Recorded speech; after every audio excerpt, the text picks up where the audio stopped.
Gracias por seguirnos en nuestro canal. Te invitamos a suscribirte, a tocar la campanita, darle like y hacer tu comentario. El Señor esté con vosotros. Del Santo Evangelio de nuestro Señor Jesucristo, según San Mateo. En aquel tiempo, cuando bajaba del monte, los discípulos preguntaron a Jesús: ¿por qué dicen los escribas que primero tiene que venir Elías? Él les respondió: Elías vendrá y lo renovará todo. Pero os digo que Elías ya ha venido y no lo reconocieron, sino que han hecho con él lo que han querido. Así también el Hijo del Hombre va a padecer a manos de ellos. Entonces se extendieron los discípulos, que se refería a Juan el Bautista. Palabra del Señor.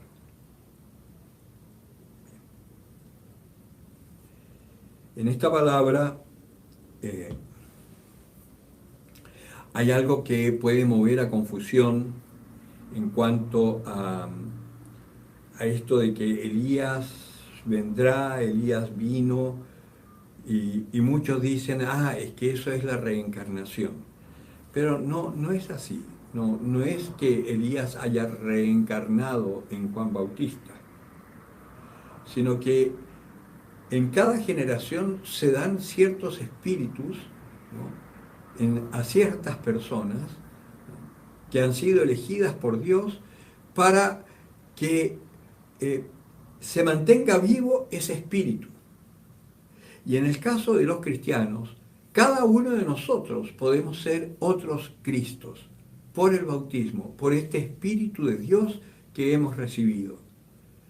No vamos a hacer reencarnación de Jesucristo, pero sí podemos tener ese Espíritu porque lo hemos recibido por el bautismo. Así es como en cada generación, por ejemplo, surgen espíritus como el de San Juan Bosco, por ejemplo. Nosotros acá en Chile tenemos a un sacerdote que era jesuita, que no era salesiano, ¿no?, que es San Alberto Hurtado, por ejemplo, que tenía el espíritu de San Juan Bosco, se preocupaba de los jóvenes, de los gamines, de los chicos que vivían en el río, debajo de los puentes, de los jóvenes más necesitados, igual que San Juan Bosco, ¿no? Hay espíritus como los de San Francisco, ¿no? La Madre Teresa de Calcuta, por ejemplo, también tenía este espíritu, ¿no?, de acoger al más humilde, que es un poco también el espíritu, ¿no?, que Nuestra Señora de Guadalupe ha impreso en su pueblo. Precisamente la intercesión de la Virgen María siempre es por los más necesitados. ¿Y por qué nosotros la honramos tanto? Hay mucha gente que le cuesta mucho como la relación con la Virgen, no entienden mucho el rol de nuestra Madre Santísima. Pero yo les hago pensar una cosa. No sé ustedes, pero yo tengo la experiencia. Mi madre me ayudó siempre en mis tareas. No es que mi mamá hiciera mis tareas. Mi mamá me ayudaba, por ejemplo, en matemáticas, a pensar, cosa de yo poder encontrar las soluciones a los problemas matemáticos que me ponían. Soluciones que eran tremendamente complicadas para mí, ¿no?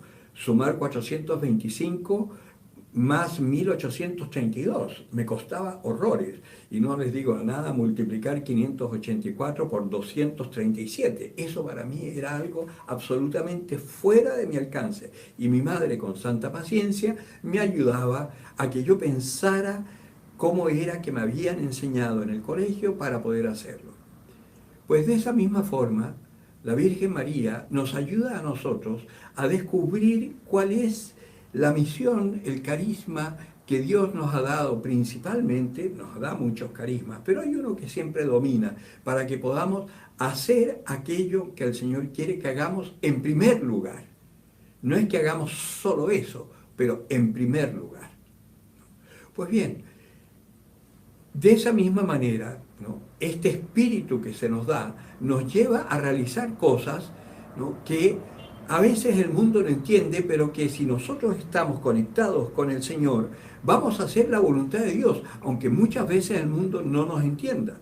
En el caso de Jesucristo era clarísimo. Él En el Evangelio vemos que bajando del cerro, ¿no? Él había ido a rezar a solas con su padre, algo que hacía siempre, ¿no? ¿Ya? Y entonces ya traía las luces que Dios le daba para ese día. Bueno, cuando baja los discípulos le preguntan este problema sobre Elías, ¿por qué se dice? Él antes ya había dicho, ¿no? Si vos queréis, Elías ya vino, hablando de San Juan Bautista, ¿no? Y ahora de nuevo lo recuerda. Y por eso dicen, entonces los discípulos entendieron que se refería a San Juan Bautista. Y efectivamente, si nosotros vemos lo poco que sabemos de San Juan Bautista a través del Evangelio, efectivamente él vino como a restaurar un poco las cosas y volver a poner al pueblo de Israel en la perspectiva de Dios, mirando a Dios, esperando al Mesías y para que trataran de reconocer que el Mesías estaba en medio de ellos. Lo que hizo Elías fue restaurar las cosas. Elías tenía el poder, como dice la primera lectura, ¿no? de hacer llover, de en algún momento una oración destrajo sequía, en fin. ¿Por qué hoy nosotros no podemos hacer esas maravillas que nos relata la historia sagrada? Porque no tenemos fe. Esa es la verdad. No tenemos fe. Y si nosotros no tenemos fe, como el mundo tampoco tiene fe, es muy difícil hacer esas maravillas, esos milagros. Pero yo les aseguro que si nosotros con fe nos ponemos a rezar el rosario, por ejemplo, como lo ha pedido la Virgen, nosotros podemos cambiar el mundo. Hay campañas actuales que se han conseguido frenar, por ejemplo, leyes de aborto, de matrimonio homosexual y todo, porque hemos orado, nos hemos unido, y fíjense que no ha sido todo el mundo, porque ojalá todos los cristianos nos uniéramos.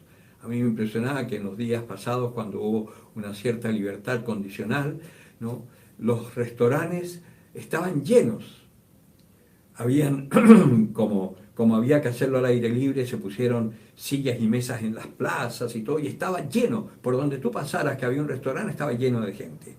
Y yo estoy seguro que el 80%, para no exagerar, porque como hoy hay muchos que se dicen no creyentes, pero el 80% eran católicos, bautizados, cristianos bautizados, y que estaban viviendo la vida loca, ¿no?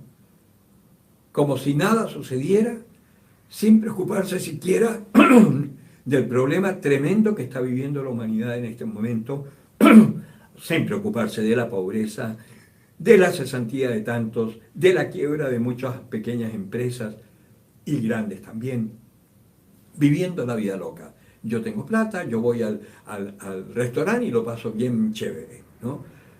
Y mientras tanto las iglesias cerradas. Y somos cristianos. Si en vez de hacer eso nos uniéramos todos los cristianos para rezar el rosario, pidiéndole a la Virgen que interceda por nosotros ante el Señor, esa súplica no es desoída, jamás será desoída. Y podemos cambiar el curso de la humanidad.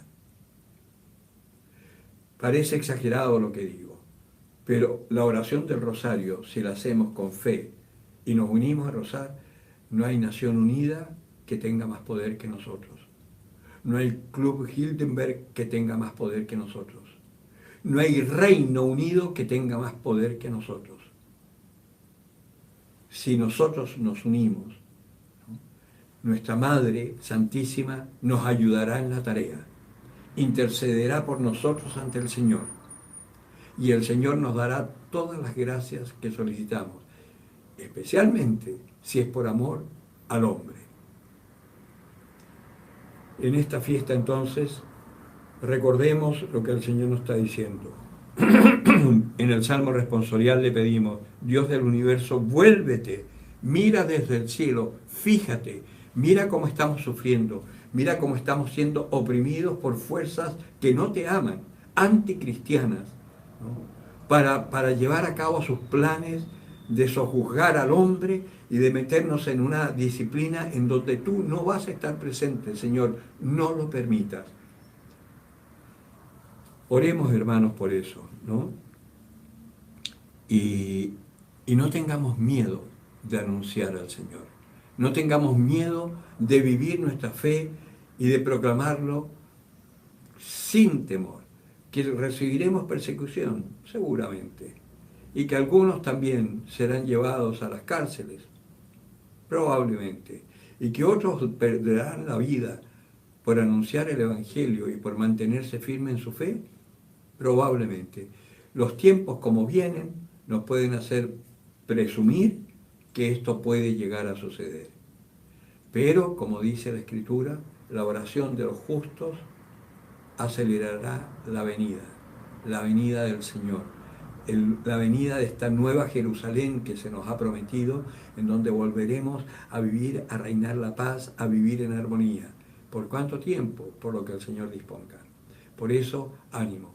No es un tiempo para desesperar, es un tiempo para esperar con mayor fuerza la acción, el poder de Dios. El que tenga oídos para oír, que oiga. Gracias por seguirnos en nuestro canal. Te invitamos a suscribirte, a tocar la campanita, darle like y hacer tu comentario.